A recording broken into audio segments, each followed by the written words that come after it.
Dear students, नमस्कार।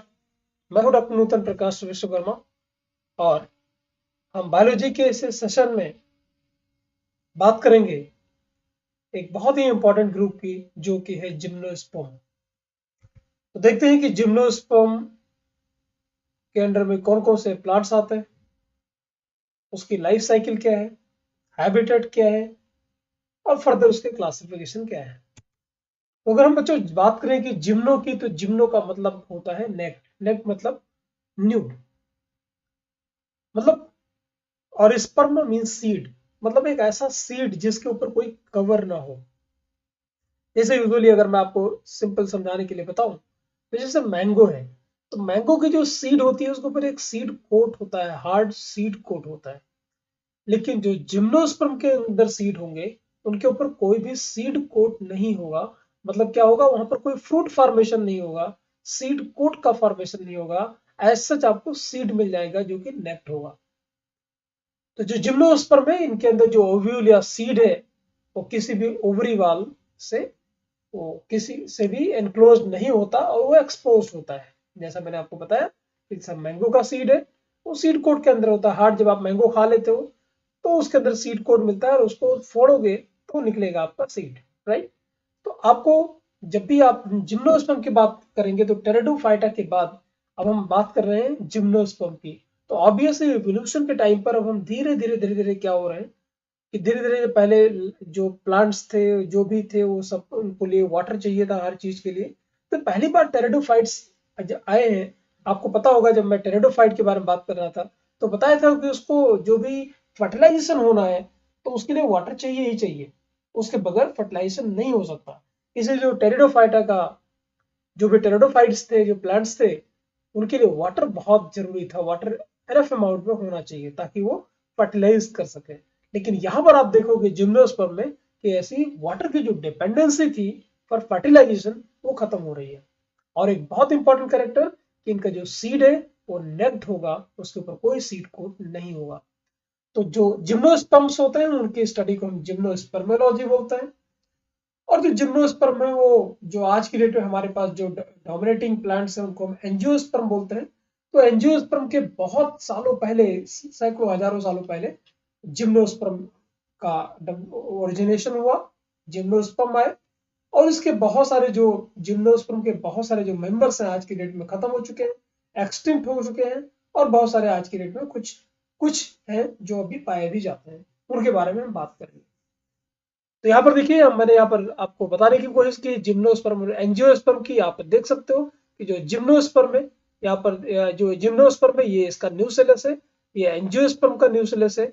और यहाँ पर देख सकते हैं आप कि जो एंजियोस्पर्म है, मतलब जो सीड है, तो उसके ऊपर ओवरी वॉल आपको ये कलर में दिखाई पड़ रहा होगा। लेकिन अगर आप देखेंगे जिम्नोस्पर्म में, तो सिर्फ न्यूक्लियस है, इंटेगुमेंट्स है। इनके बारे में डिटेल में हम बात करेंगे।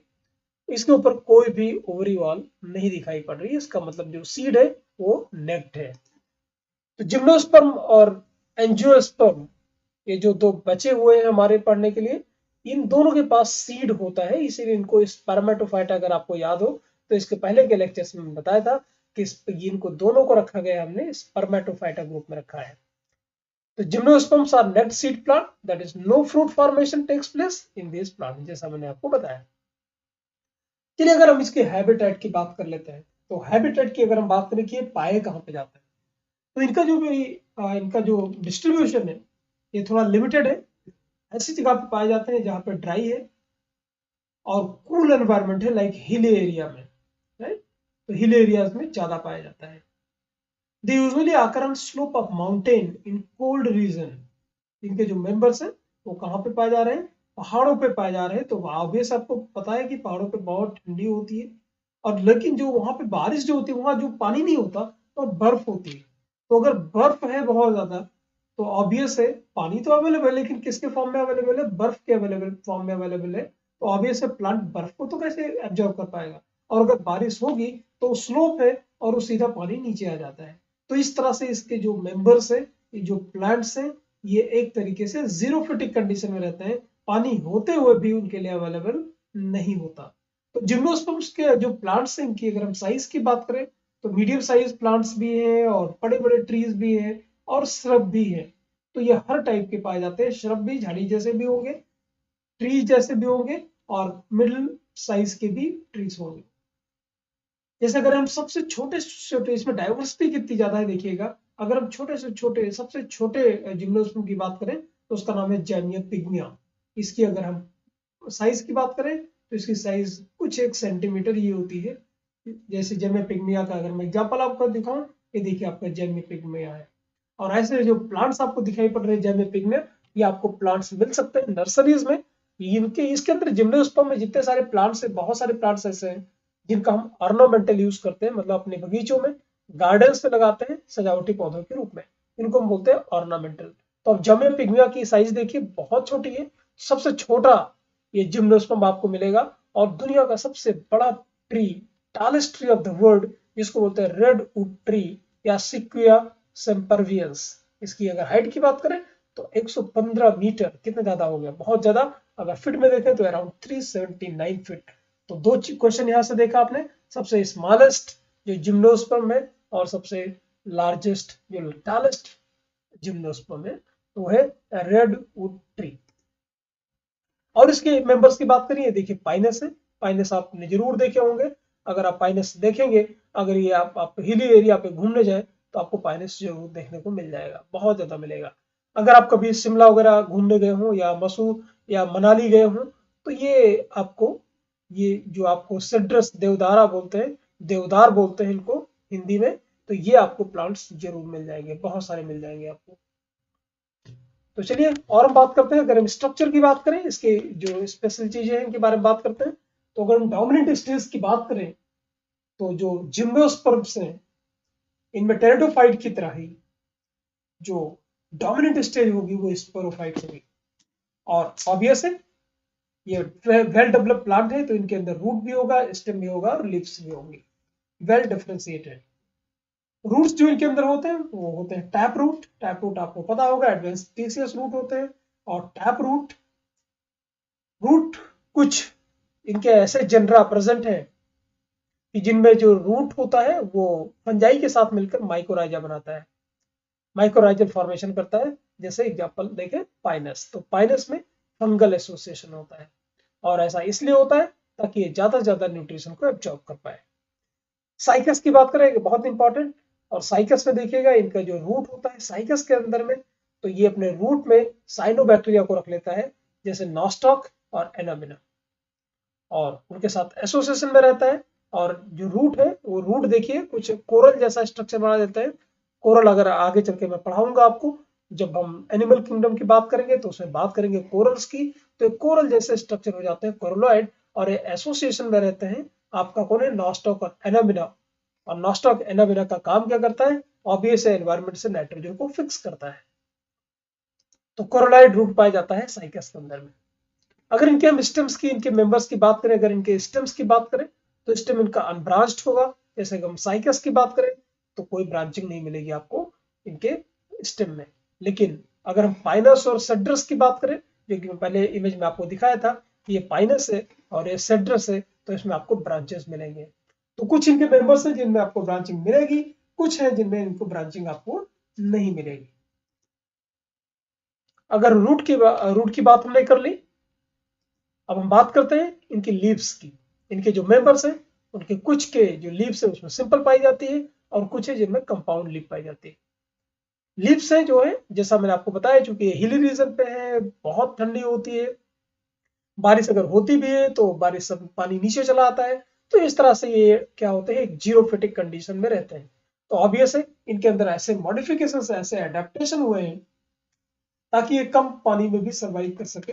और जो बर्फबारी होती है तो उससे उनकी पत्तियां टूटे नहीं, तो इसके लिए जो पत्तियां होती हैं इनकी, वो extreme of temperature, humidity and wind, हवा चले, ह्यूमिडिटी बहुत ज्यादा हो।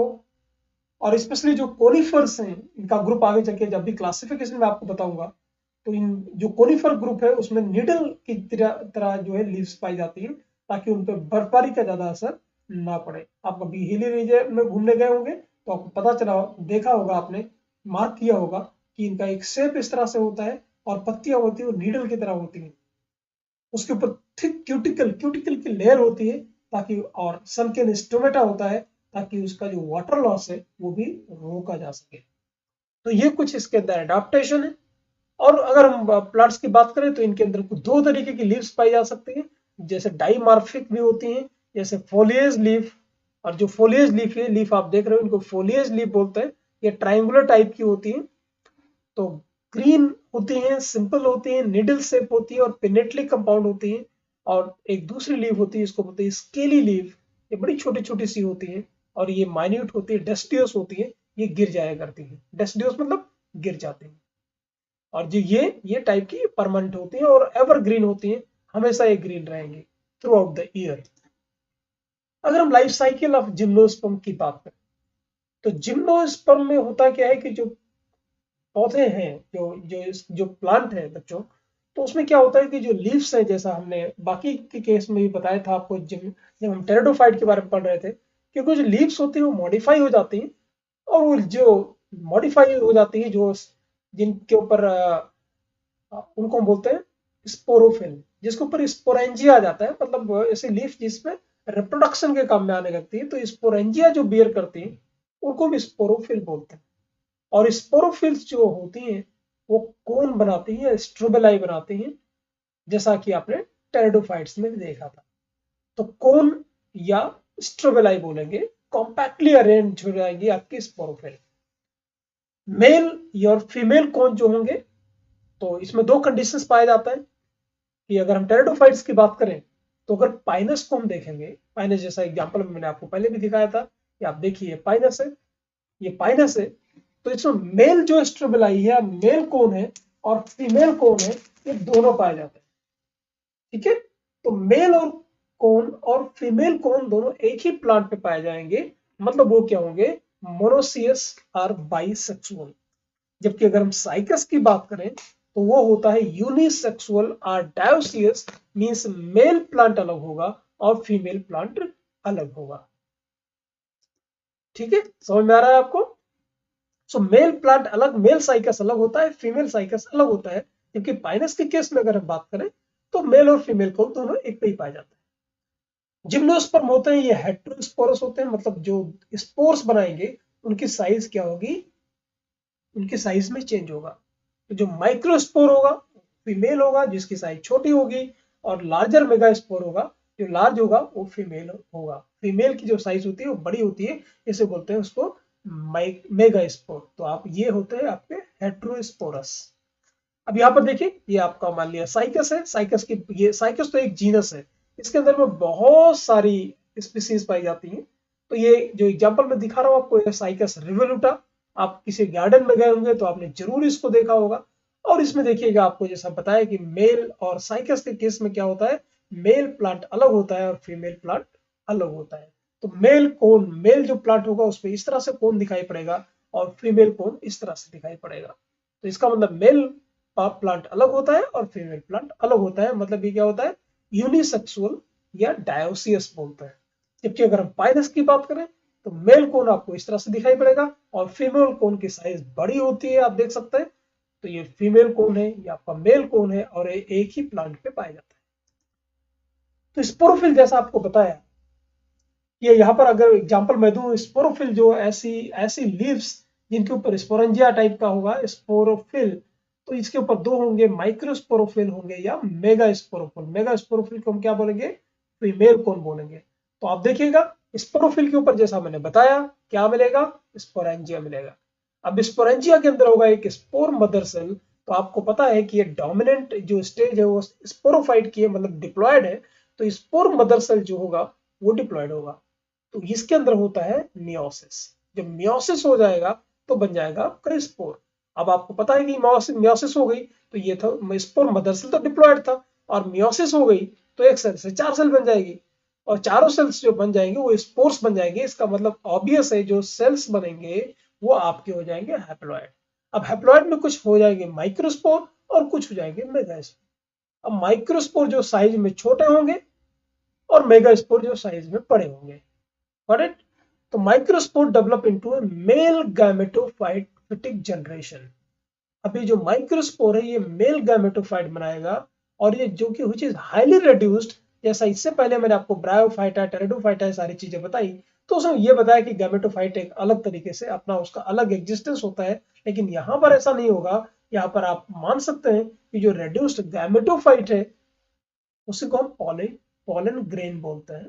तो वो अलग अलग से आपको ऐसा नहीं दिखेगा कि वो लैंड पे कहीं पर उगा हुआ है, जैसा हमने टेरिडोफाइट के केस में देखा था या हमने ब्रायोफाइट के केस में देखा था। तो पॉलन ग्रेन को ये बोल देते हैं मेल गैमेटोफिटिक जनरेशन। जबकि अगर मेगास्पोर की हम बात करें तो ऑब्वियस है, जो मेगास्पोर है उसमें 1 मेगास्पोर मदर सेल, ऑब्वियस है उसके अंदर भी मियोसिस होगी, और मियोसिस अगर होगी तो आपको पता है 4 मेगास्पोर बनेंगे।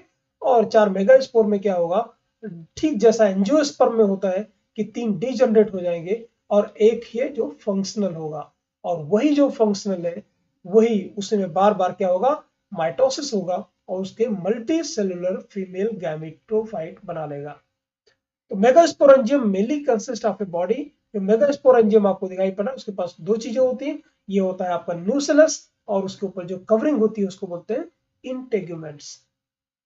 न्यूसेलस के अंदर क्या होता है, न्यूसेलस के अंदर ही एक मेगास्पोर मदर सेल होता है, आप देख सकते हैं।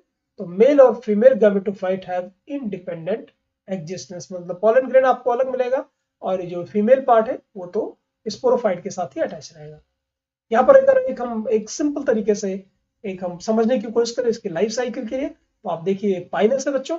तो ये जो पाइनस है तो बताए किसी पे स्पोरोफिल पे जो मेल कोन है और फीमेल कोन दोनों अलग अलग हो, एक पे ही होगा, है ना, क्योंकि ये मोनोसियस या बाइसेक्सुअल है।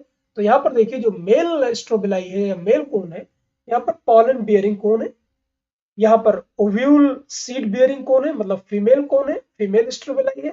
तो मेल जो स्ट्रोबिलाई है यहाँ पर माइक्रोस्पोर मदर सेल होगा और उससे मियोसिस होगी तो माइक्रोस्पोर बनेगा और वही कन्वर्ट हो जाएगा किसमें, आपका पॉलन ग्रेन में। और पॉलन जो है ये देखो एयर ब्लैडर है, इसीलिए जब हवा चलेगी तो ये हवा में उड़ जाएंगे दूर दूर तक, राइट। और ये जो मेगास्पोर मदर सेल है ये मेगास्पोर में कन्वर्ट हुआ और आप देख सकते हो कि ये जो 4 सेल थी उनमें से 3 डीजनरेट हो गई, एक ही बची हुई है। और ये जो पॉलन ग्रेन है ये उड़ के आता है और यहाँ पर आकर के फर्टिलाइज कर देता है, जाइगोट बना देता है। और जब जाइगोट बना देगा तो यहीं पर क्या हो जाएगा, सीड जैसा स्ट्रक्चर बन जाएगा, माइटोसिस होगी, अपने नंबर बढ़ा लेगा और वो भी दूर दूर तक फैल जाएगा। देखो यहाँ पर विंग जैसा स्ट्रक्चर दिखाई पड़ रहा है। और यही उग के जब ये पाइन सीड है उग जाएगा तो ये क्या करेगा, इसी से दूसरे प्लांट्स बन जाएंगे और फिर एक नया स्पोरोफाइट बन जाएगा। तो ये एक बहुत तरीके का सिंपल तरीके से एक रिप्रेजेंटेशन है, इसमें हमने किसके बारे में, पाइनस के बारे में बताया। तो आने वाले लेक्चर्स में हम इसके क्लासिफिकेशन के बारे में देखेंगे, देखते हैं कि और कितने इसके क्लासिफिकेशन कितने हैं और इसके कौन कौन से मेंबर्स हैं आपके जिम्नोस्पर्म के। उम्मीद करता हूं आपको ये टॉपिक समझ में आया होगा।